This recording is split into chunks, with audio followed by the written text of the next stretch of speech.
Muito bem. Iniciando, falávamos que mão de obra, né, significa trabalho humano e pode ser aplicada às mais diferentes áreas e atividades dentro de uma empresa. E a mão de obra, de uma forma que pode ser aplicada, ela é também aplicada à produção. Porém, nem todo tipo de obra aplicada à produção consegue ser direto. Utilizando o mesmo exemplo que me referi pouco atrás. Quando quero fabricar mais móveis, preciso contratar mais marceneiros, mais montadores, à medida que existe a necessidade de se produzir mais e mais móveis, é natural que exista a necessidade de contratar mais pessoas. Entretanto,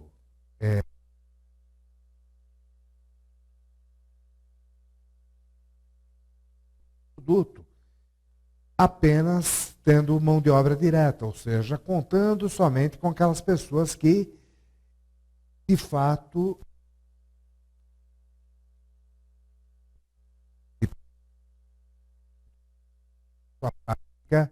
alguém que cuide do almoxarifado, ajudantes ao supervisor.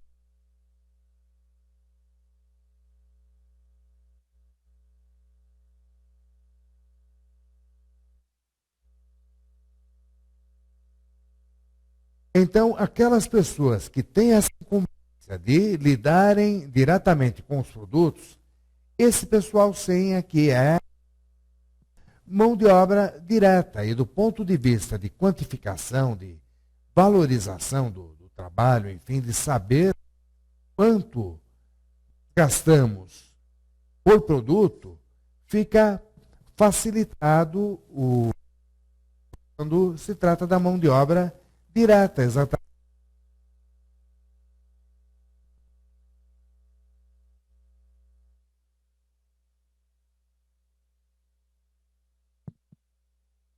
Preciso, por exemplo, para produzir um televisor, um armário, enfim, qualquer produto de higiene. E quanto eu gasto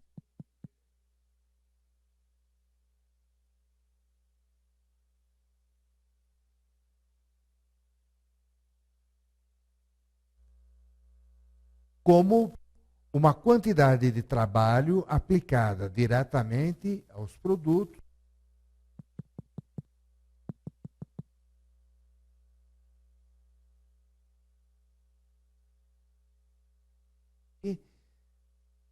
de se quantificar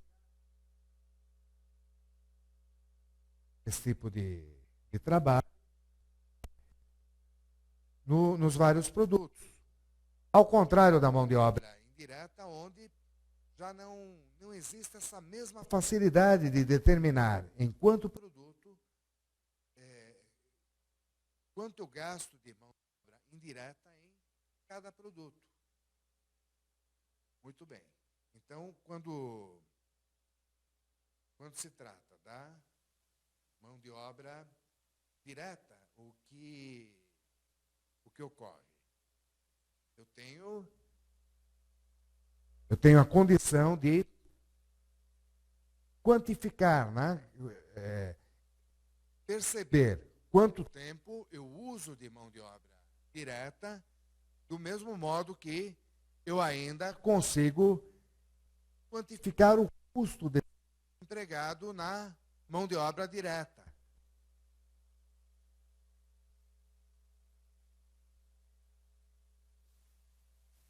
Um probleminha técnico. Alô, alô?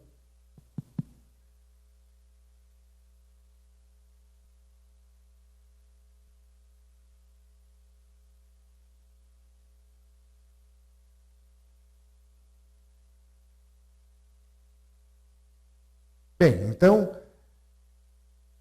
qual é a vantagem de se isolar a mão de obra direta? Do mesmo modo que fizemos com as matérias-primas, Também a mão de obra direta é um elemento importante em termos de determinar quanto custa um produto.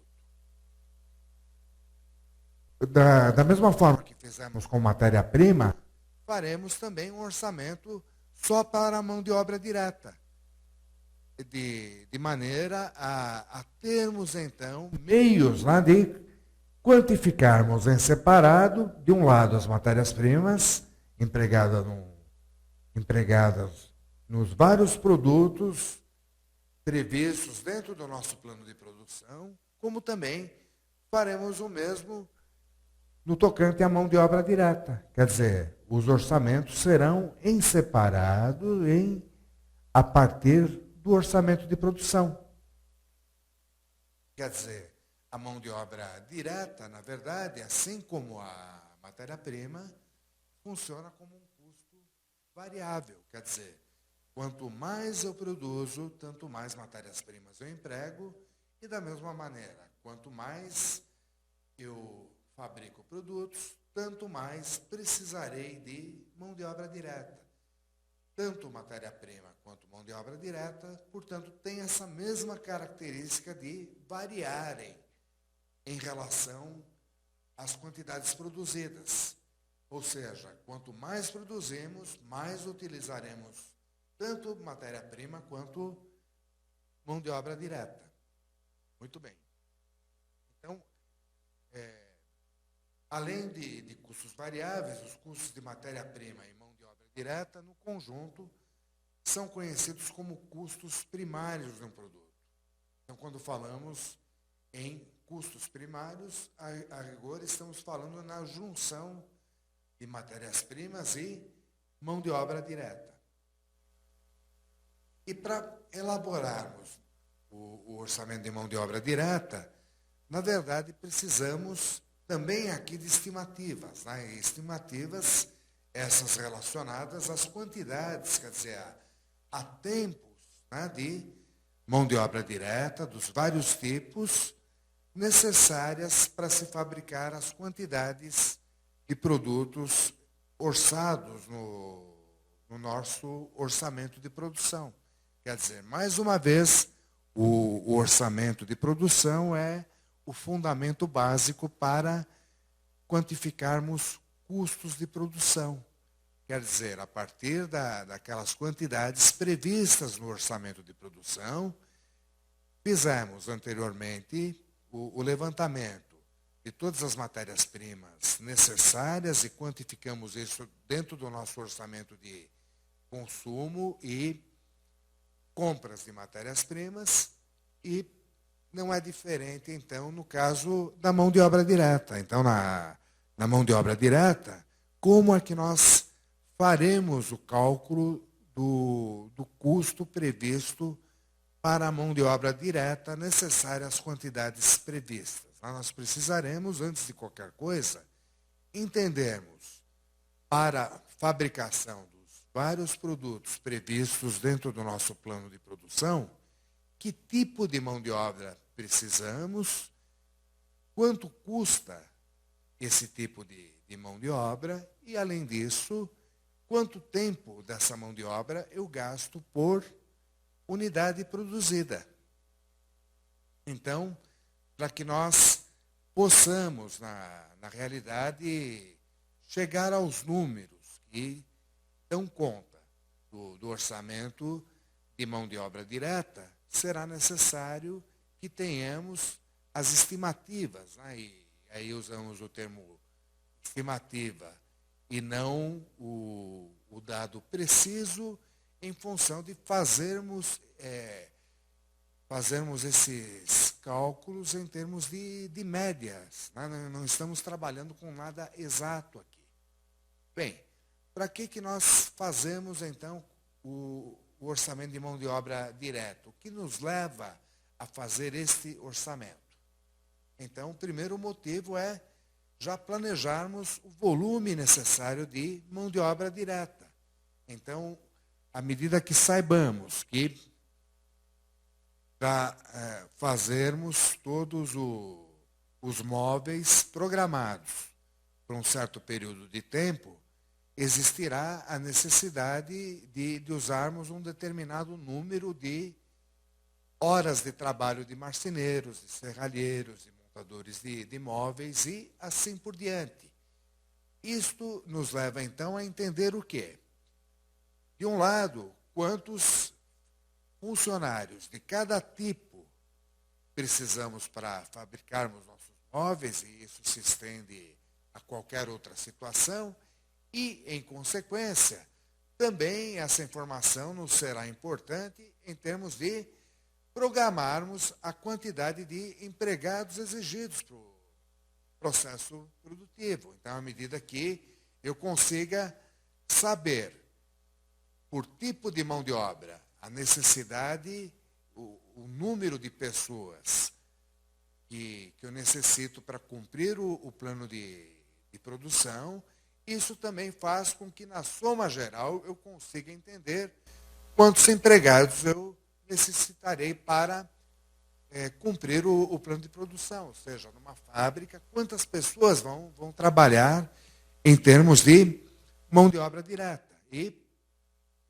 como esse é um dos custos principais para se produzir qualquer produto, também ele influenciará o custo unitário de cada produto. Então, essa informação, custo unitário de cada produto, é extremamente importante para que saibamos até que ponto cada um dos produtos que fabricamos tem sua margem bruta calculada corretamente, tem sua margem de contribuição correta, enfim, para que conheçamos esses parâmetros administrativos, que nas aulas seguintes veremos melhor como utilizá-los. Também é imprescindível que tenhamos esse dado de maneira correta. Quer dizer, para que eu consiga obter o custo unitário de cada um dos produtos fabricados, é necessário também, entre outras coisas, que eu consiga entender o quanto eu gasto de mão de obra direta no lote de cada produto. Então, tendo o valor total da mão de obra direta gasta, por exemplo, num lote de 1.000 unidades de um produto qualquer, basta eu dividir o valor gasto em mão de obra direta por 1.000 para chegar ao custo unitário de mão de obra direta nesse produto. Assim como farei com todos os outros elementos para que, no consolidado, quer dizer, na soma geral, eu saiba dizer o quanto custou o nosso produto final. Muito bem, então, outro motivo relevante para que nós tenhamos o orçamento de mão de obra direta realizado diz respeito às necessidades do fluxo de caixa. Então, do mesmo modo que há o orçamento de vendas, o orçamento de produção, o orçamento de matérias-primas, lá nós veremos mais para o final da aula que também existe a necessidade de se projetar o fluxo de caixa futuro da empresa. E esta informação, pagamento de mão de obra direta dentro de um período, também fará parte do nosso fluxo de caixa. E, além disso, à medida que nós façamos nosso orçamento de mão de obra direta, existirá também forma objetiva de exercer um controle sobre o trabalho realizado. Então, teremos condições de questionarmos: será que os tempos realmente utilizados para produzirmos os nossos produtos estão de acordo com os tempos programados? Será que está havendo desperdício de tempo dentro do nosso sistema de produção? Enfim, se não tivermos informações que nos permitam fazer esse tipo de raciocínio, de questionamento, não haverá também como exercer um efetivo controle sobre o trabalho realizado. Daí, então, a existência de várias razões que justificam a elaboração do orçamento de mão de obra direta. Quanto à responsabilidade,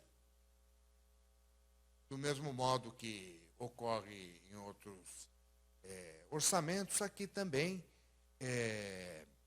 a responsabilidade ela vai ficar com um determinado executivo, né? E nesse caso é o responsável pela divisão de fabricação, né? Que pode recorrer aos setores de pessoal, contabilidade de custos, no sentido de obter informações de apoio, né? Em termos de como melhorar, como ter um desempenho melhor. Agora, note-se também que, à medida em que você tenha diversas fábricas, por exemplo, você terá essa responsabilidade dividida entre os responsáveis pelas várias unidades produtivas, né? Então, você tem um executivo geral que tem a responsabilidade como um todo, porém, à medida que essa produção seja dividida em várias fábricas, nada mais justo do que também existir uma divisão quanto à responsabilidade específica em cada uma das unidades industriais. E, naturalmente, é normal que haja, por parte do pessoal de produção, necessidade de informação que nem sempre vai estar ali à disposição, e por isso aí a situação de recorrer-se a outros setores, né? O que é bastante natural e bastante comum. Muito bem. Então, para prepararmos o orçamento de produção, lembra que sempre que falamos em termos da preparação do orçamento, não pode nos fugir de vista os objetivos gerais, né, do orçamento, que são gestão e controle da empresa. No caso da mão de obra direta, quais serão, então, as variáveis que serão indispensáveis para que tenhamos, então, esse controle, né? O orçamento deve ser preparado em termos de horas que se pretende utilizar dos vários tipos de mão de obra direta e dos respectivos custos dessa mão de obra direta. Tudo isso dividido por centros de responsabilidade, cujo conceito veremos nas aulas seguintes, e também por subperíodos. Quer dizer, mais uma vez, de nada vale termos o quanto pretendemos gastar de mão de obra direta durante todo o ano, se esse gasto for feito somente lá no final do ano. Nos interessa saber o quê? Ao longo do ano, né, na distribuição de janeiro a dezembro, como é que isso vai funcionar. E também deve ser preparado o orçamento em termos de produto, quer dizer, dentro do custo de cada produto, também eu preciso saber qual é a fatia de mão de obra direta que entra na composição desse custo. Então, o orçamento de mão de obra direta deve atender a todos esses requisitos. Portanto, o que precisamos planejar para chegarmos aos dados numéricos? Nós precisamos planejar basicamente duas coisas. A partir do momento que saibamos especificamente os vários tipos de mão de obra, de mão de obra direta, que teremos dentro do nosso processo produtivo, precisaremos, então, entender que número de horas serão necessárias para cumprirmos a nossa programação de produção.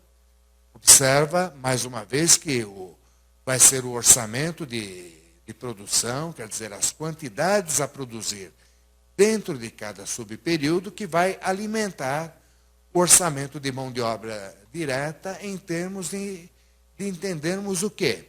Que para produzirmos 10.000 unidades daquele produto X, serão necessárias 20.000 horas da mão de obra direta 1, da mão de obra direta 2, 1000 horas e assim por diante.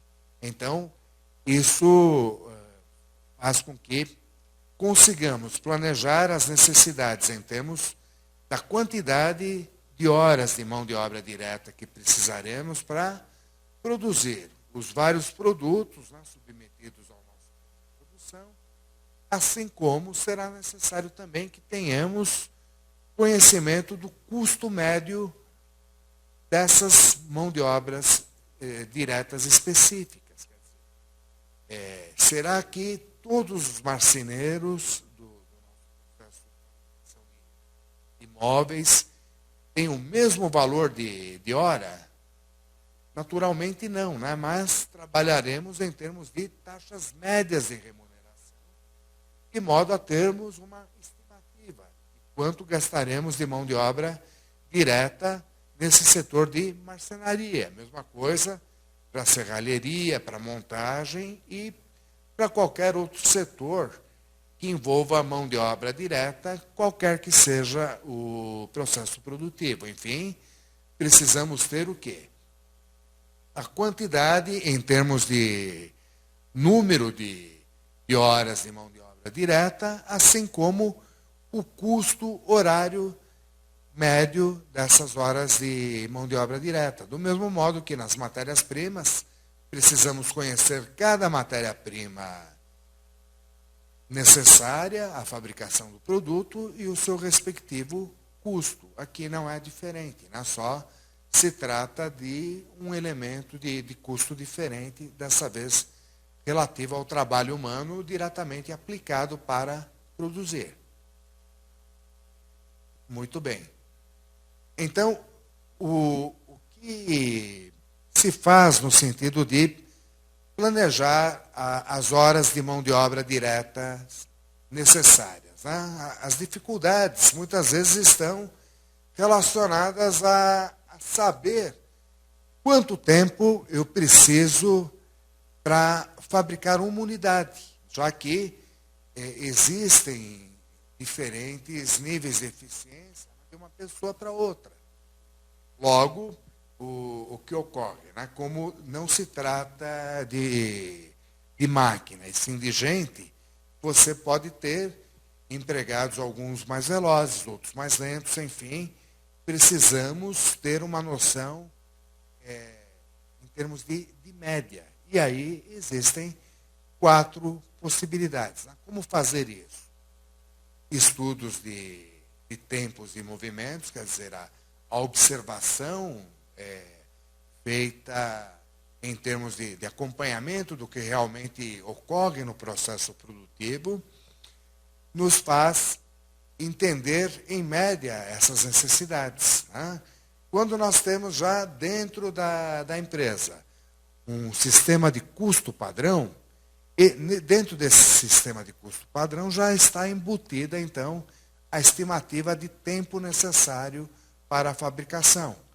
Se não temos nem o estudo de tempos e movimentos, tampouco um custo padrão que nos forneçam essas informações, podemos, então, recorrer, por exemplo, aí à estimativa dos supervisores, que são aqueles que estão diretamente ligados às pessoas que trabalham em cada uma das atividades diretamente relacionadas à fabricação dos produtos. Né?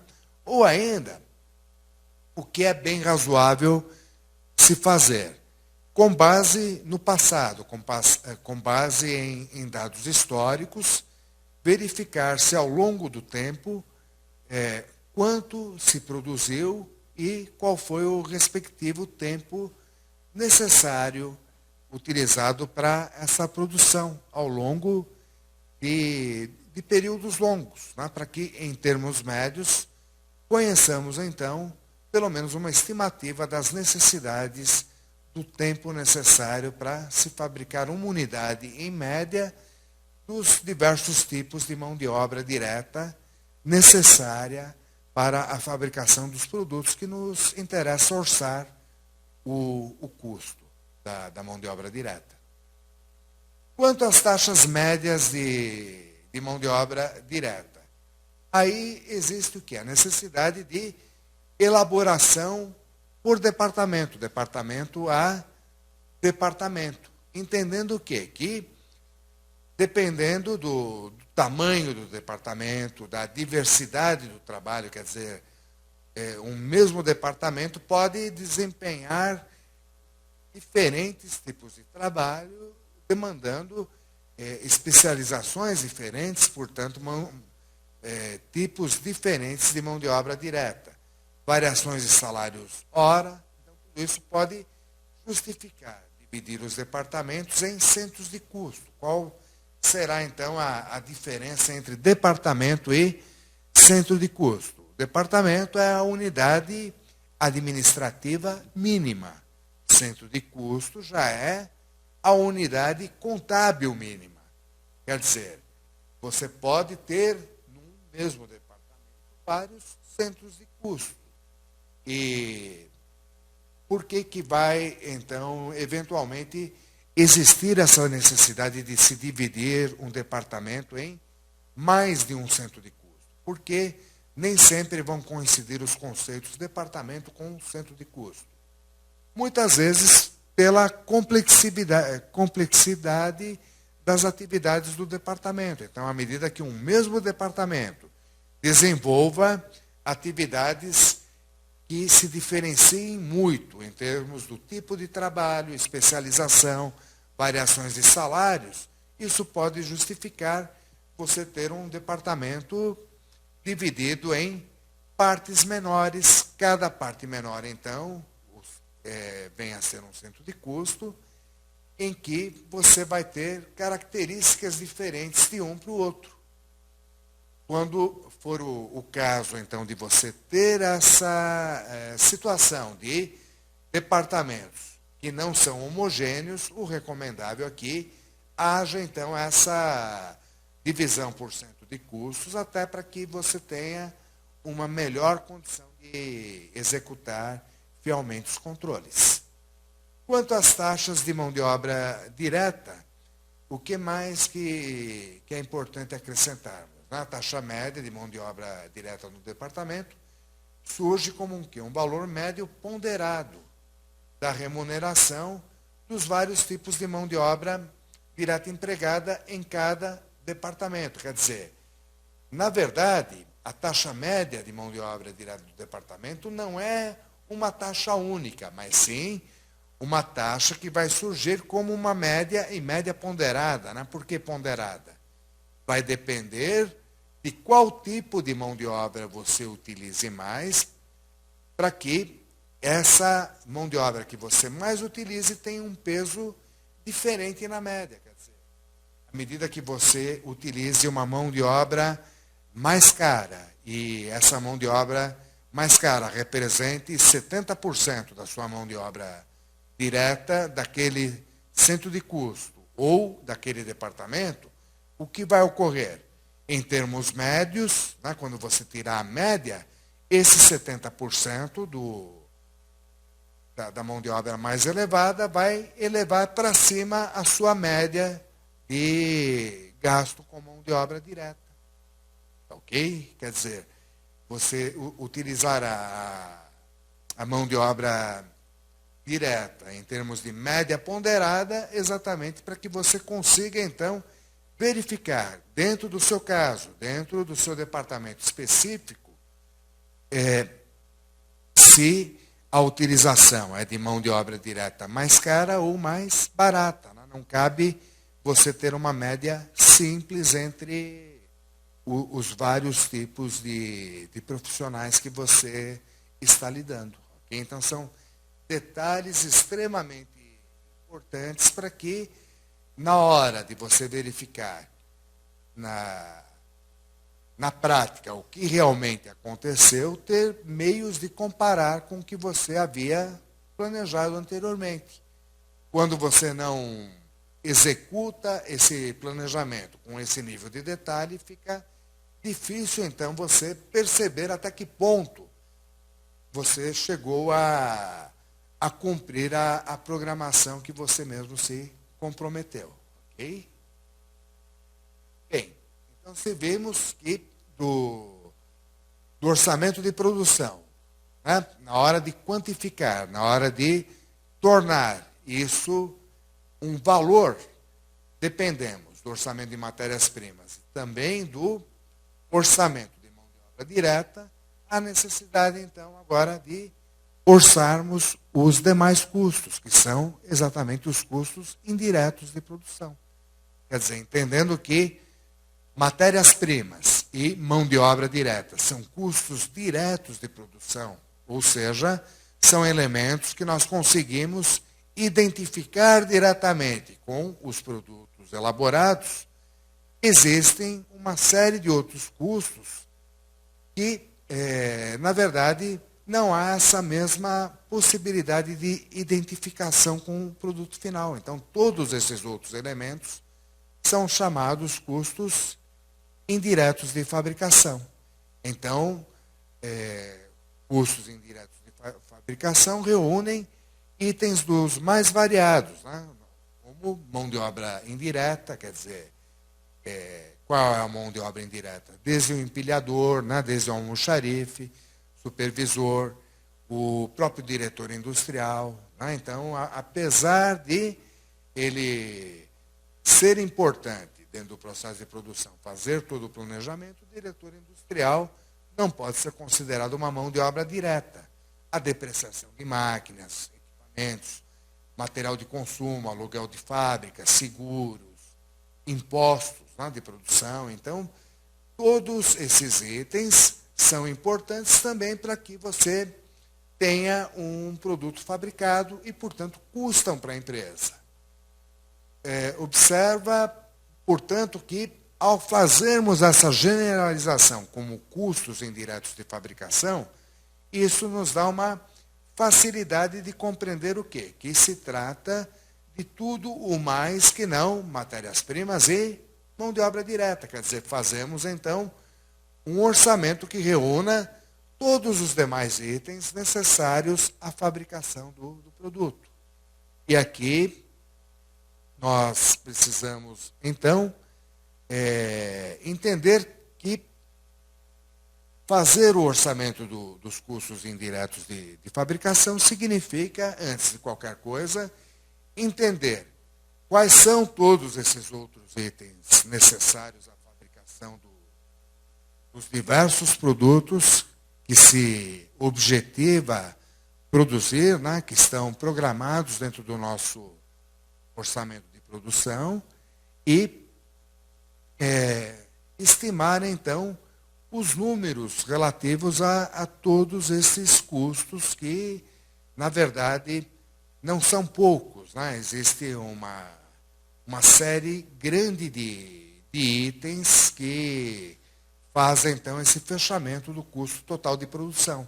Se temos como custos diretos a matéria-prima e a mão de obra direta, temos em todo o resto necessário para produzir os custos indiretos. E, mais uma vez, aqui o que vai ser necessário, né? Sempre recorrermos a estimativas, item a item, né? E entendermos, então, as aplicações desses itens gerais em cada caso, em cada produto, e também ao longo do tempo. Quer dizer, preciso entender como a aplicação desses diversos itens chamados custos indiretos de fabricação vai ocorrer ao longo do período. Não me basta só saber o total do período, mas sim a distribuição ao longo do tempo. Bem, então, é ele, orçamento de custos indiretos de fabricação, que vai nos permitir complementar o orçamento de custo dos produtos fabricados. Então, observa você que do orçamento de produção, que vem a ser o quê? Simplesmente as quantidades planejadas a serem produzidas dentro de um período e distribuídas ao longo do tempo, ao longo pelos vários locais. O que nós fazemos? Chegamos ao custo dos produtos fabricados, mas entendendo o custo dos produtos fabricados como uma somatória de 3 orçamentos, quer dizer, o custo dos produtos fabricados, na verdade, vai ser a somatória desses 3 orçamentos, como veremos um pouquinho adiante. Né? Então, falando um pouquinho agora das razões para elaborarmos o orçamento de custos indiretos de fabricação. Na primeira delas, determinar o custo planejado dos produtos fabricados, já que era a componente que faltava, né, à medida que já tínhamos o orçamento de matérias-primas, também o orçamento da mão de obra direta. Muito bem, também eles, custos indiretos de fabricação, geram saídas de caixa, quer dizer, também daí existirá uma informação a ser repassada na hora de fazermos o nosso orçamento de caixa. E também para efeito de controle. Então, os custos indiretos de fabricação, da mesma maneira que matéria-prima, da mesma forma que mão de obra direta, também precisam ser controlados. Quer dizer, também há relatórios que abordam os custos desses elementos, né, os indiretos de fabricação, e também relatórios de desempenho apontando até que ponto esses custos estiveram dentro do planejado ou não. Bem, a responsabilidade, então, da elaboração vai coincidir com o setor que tem o controle desse item. Tá? Então, aqui a questão é um pouquinho mais complicada, à medida que, como vimos, custos indiretos, na verdade, é a junção de uma miscelânea de custos. Tá? Então, são diversos itens. Logo, o lógico, né, que essa responsabilidade incida exatamente sobre o setor responsável pelo elemento que causa, então, esse custo indireto de fabricação. Se estamos falando, por exemplo, de uma máquina de determinado departamento, a depreciação dessa máquina será um custo indireto cujo controle recairá no departamento usuário.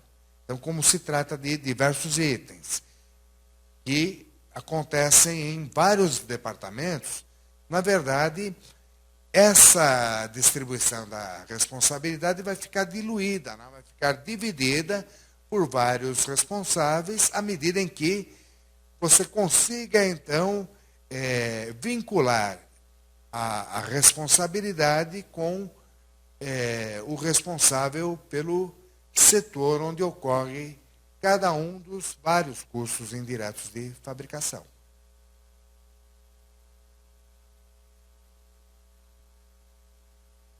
Então, a responsabilidade ela vai ser atribuída a cada departamento que tenha itens incluídos como custos indiretos. E nem sempre isso é viável, né?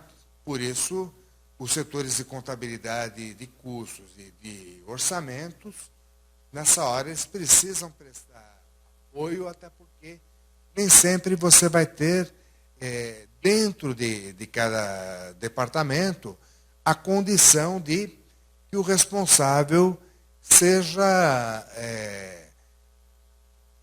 o responsável do departamento seja visto também como um responsável direto daquele custo específico. Tantas vezes isso não tem como fazer, né? E nesses momentos de exceção que precisará haver aí um estudo em particular para se determinar como será resolvida a questão.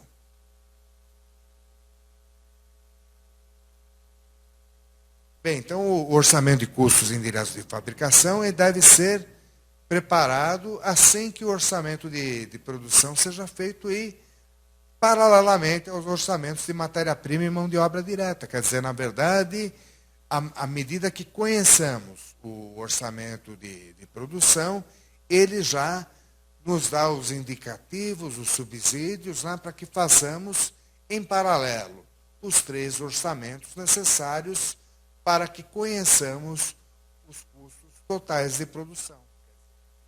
É o orçamento de produção, das quantidades a produzir nos vários locais, nos vários subperíodos, que vai nos dar elementos para que quantifiquemos o custo total de produção através do quê? Da elaboração em separado dos orçamentos de matérias-primas, mão de obra direta e também do custo indireto de fabricação.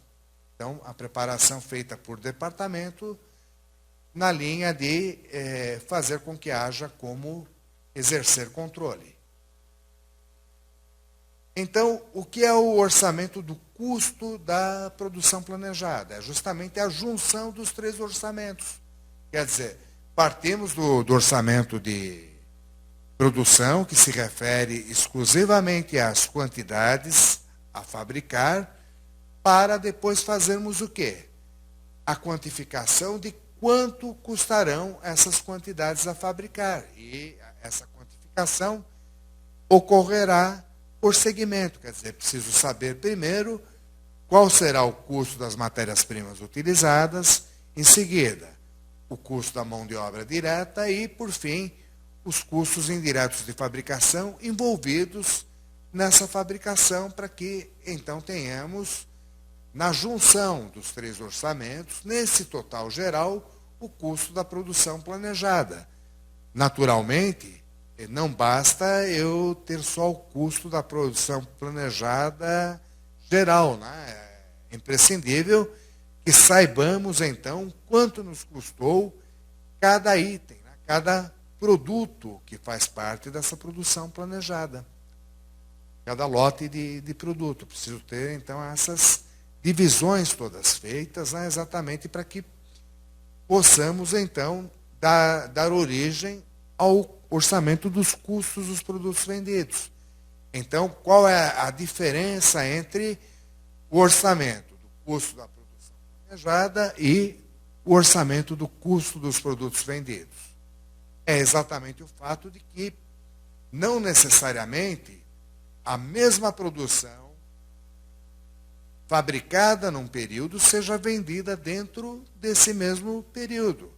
Quer dizer, mais uma vez, precisamos lembrar a questão dos estoques. Então, não necessariamente a produção que fabricamos um produto em quantidade coincide com a produção vendida num produto. Recorrendo ao exemplo que demos no início da aula, o custo da produção fabricada, por exemplo, se referiria a 75 mil unidades no primeiro exemplo. Embora precisamos saber o quê? Qual é o custo das 100 mil unidades vendidas, num dos exemplos. No outro, como ficaria? Embora tenhamos vendido 100 mil unidades, fabricamos 125 mil unidades. Portanto, são coisas diferentes. Então, é o custo da produção planejada, ajustado pela variação dos estoques, é que vai nos dar, então, o orçamento do custo da produção que se planeja vender. Ou seja, fazer o orçamento dos custos dos produtos vendidos significa entender, a partir do orçamento do custo da produção planejada, quanto teremos de estoques ao início e ao final do período. Do mesmo modo que esse conceito vale para a produção consolidada dos diversos produtos em valor, é necessário também que façamos esse raciocínio produto a produto. Até porque eu preciso ter o custo da produção planejada para, em cima do custo unitário planejado, conhecer o custo de cada um dos produtos vendidos pela empresa. Então, se eu tenho uma empresa que fabrique TVs e DVDs, eu preciso saber, então, em separado, quanto custaram nossas TVs produzidas e quanto custaram as TVs vendidas. Mesma informação também para os DVDs. Quanto custaram os DVDs produzidos, quanto custaram os DVDs vendidos. E, em termos de total, posso somar, não em quantidades, naturalmente, mas sim em valor, o orçamento do custo da produção planejada e o custo da produção vendida de TVs mais vídeos. Ok? Muito bem, então falando um pouquinho mais do orçamento de custos, dos custos dos produtos vendidos, nós podemos entendê-lo como o quê? O orçamento é determinado a partir das necessidades de estoques finais de produtos acabados, né? Então, como determinamos o orçamento dos custos dos produtos vendidos? A partir do dimensionamento, de dizer quanto vão valer os estoques finais de produtos acabados lá no fim do período projetado, mais o custo da produção elaborada no período. Então, estamos, na verdade, projetando, planejando esses dois números. O quanto vão custar os estoques lá ao fim do período planejado. E estamos também planejando quanto nos custará a produção desse período. Se dessa soma, então, do que planejamos, tirarmos o que já tínhamos ao início do produto, chegaremos à conclusão de que essa diferença nos trará o orçamento do custo dos produtos efetivamente vendidos. Quer dizer, uma coisa é o custo da produção planejada, outra coisa é o custo da produção efetivamente vendida.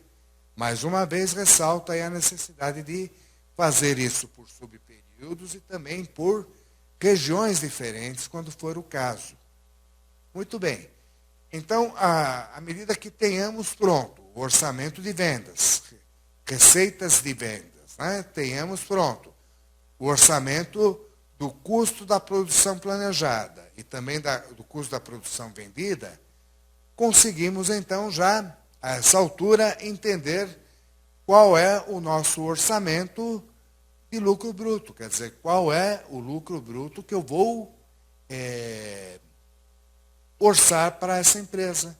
Ou seja, a diferença entre receitas de vendas e CPV.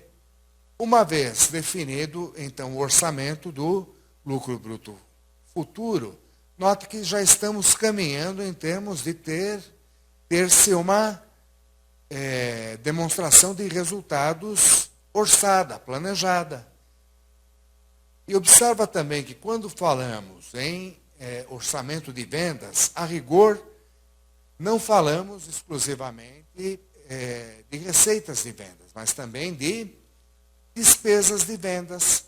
Quer dizer, as despesas de vendas orçadas, esse passo já foi feito juntamente com as receitas de vendas. Por quê? Aí existe a coincidência dos responsáveis dentro do setor de vendas, tanto pelas receitas quanto pelas despesas. Como despesas de vendas fazem parte das despesas operacionais, então, tudo que falamos com relação a você ter o orçamento de despesas de vendas, vale aqui em termos das despesas operacionais. Então, além das despesas de vendas, o outro bloco significativo de despesas operacionais vai referir-se exatamente às despesas administrativas. Quer dizer, as despesas operacionais, quais são? Aquelas que permitem o funcionamento normal da empresa, resolvida a questão de produção. Então, uma empresa, para ter seu normal funcionamento, não basta que ela venda e produza. Além disso, existem atividades de apoio, tanto do ponto de vista comercial, e em função disso temos então as despesas de vendas, como também existe a necessidade de atividades de apoio em termos administrativos. Daí, então, termos despesas administrativas. E esse item, despesas administrativas, então, precisa também ser projetado, e a questão aqui, tantas vezes, é delicada, porque as despesas administrativas, normalmente, estão muito próximas, né, de quem, de fato, decide dentro da empresa. Estão muito próximas de quem está na cúpula das empresas e não raro é que esses custos sejam exagerados, né, que sejam além do que realmente necessário. Muitas vezes as despesas administrativas, então, elas acabam sendo influenciadas até pela filosofia, né, pela própria forma de agir da administração, da alta cúpula. E qual acaba, tantas vezes, sendo a consequência nociva dessas despesas administrativas muito altas, né? Tantas vezes elas funcionam como corrosivos de lucros. Quer dizer, a empresa poderia, muitas vezes, conviver com um volume de despesas administrativas menor do que, de fato, ela está acostumada. Então, tantas vezes, é nas despesas administrativas que você vai ter o lucro reduzido de uma forma que poderia ser evitado à medida que não existissem excessos, né? E outra consequência visível do excesso de despesas administrativas, tantas vezes, é o quê? A empresa não poder fixar preços mais competitivos e, em cima disso, perder mercado. Quer dizer, é um assunto delicado que merece reflexão e que não pode também deixar de ser contemplado quando falamos de orçamento, à medida que muitas vezes você tem nelas motivos para não chegar aos resultados objetivados. Né? Poderiam ser melhores, não existisse, algumas vezes, excessos e alguns desperdícios. Bem, então, até este ponto, uma vez previstas as despesas administrativas, nós conseguimos, dentro do raciocínio de demonstração de resultado projetada, chegarmos à nossa projeção de resultado operacional, ou seja, o resultado antes do resultado financeiro. Então, a despesa administrativa, só complementando, né, ela precisa ser planejada item a item e sua responsabilidade estar diretamente acoplada ao executivo responsável por essa despesa. Então, mais uma vez, os centros de responsabilidade é que nos ajudam a fazer essa identificação. Muito bem, então, uma vez projetados, desde a receita de vendas até as despesas administrativas, nós temos, então, a possibilidade de termos, pelo menos em termos parciais, na projeção da demonstração de resultados da empresa. Então, até esse ponto, conseguimos enxergar o resultado da atividade da empresa, ou seja, sem ainda levar em conta o aspecto financeiro. Então, até aqui temos condições de analisar o desempenho operacional da empresa. E isso vai fazer com que possamos questionar se os recursos da empresa estão ou não sendo bem gastos, né, em termos de programação. Quando for o caso de se perceber que o resultado não é exatamente o que seria o ideal, que seria o possível, é a demonstração de resultados projetada até a parte operacional que vai nos dar, então, esse feedback, né, essa percepção de que algo precisa ser feito para melhorar e, no caso, se refazer o orçamento, verificando aí os pontos, né, que podem ser trabalhados em termos de se conseguir melhor resultado operacional. Então, qual vai ser a diferença entre a projeção do fluxo de caixa e a projeção do resultado, né? O fluxo de caixa ele vai prever o saldo de caixa ao término de cada período. Então, para que tenhamos essa previsão de caixa ao término de cada período, vai ser necessário que tenhamos conhecimento do saldo inicial e do que o modifica, né, a cada subperíodo, ou seja, o conjunto dos recebimentos e pagamentos feitos a cada período. Então, no fluxo de caixa, vão existir as consequências práticas dos vários outros pontos vistos ao longo do orçamento, quer dizer, dados operacionais e financeiros, receitas e despesas, trazem influência em termos de caixa, né, os dados relativos a novos investimentos, quer dizer, quando você tem projetos, né, você acaba tendo desembolsos resultantes desses projetos e que precisam ser considerados no fluxo de caixa, assim como prazos de recebimentos e prazos de pagamentos que tantas vezes vão diferenciar o resultado em relação ao caixa. Quer dizer, no nosso orçamento, você terá condições de planejar o seu resultado econômico, que vem a ser o quê? O resultado em termos de competência de período, o resultado contábil, considerada a atividade operacional da empresa e, posteriormente, os efeitos financeiros, o imposto de renda. Outra preocupação em paralelo é você ter também a projeção de fluxo de caixa, que vai te dar conta da movimentação financeira, que pode ser diferente da movimentação econômica. Quer dizer, no fluxo de caixa, você, entre outras coisas, também terá previsão de entradas de novos empréstimos, financiamentos, aportes de capital e saídas que não necessariamente têm a ver com a atividade naquele momento. Enfim, são peças diferentes que te oferecerão visões diferentes com relação ao futuro da empresa e ambas são importantes. Enfim,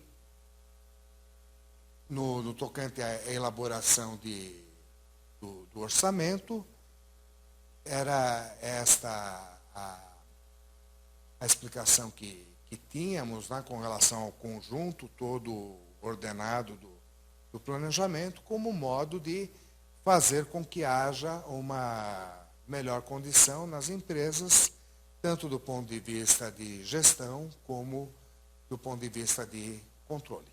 Fico à disposição para as eventuais dúvidas. Obrigado.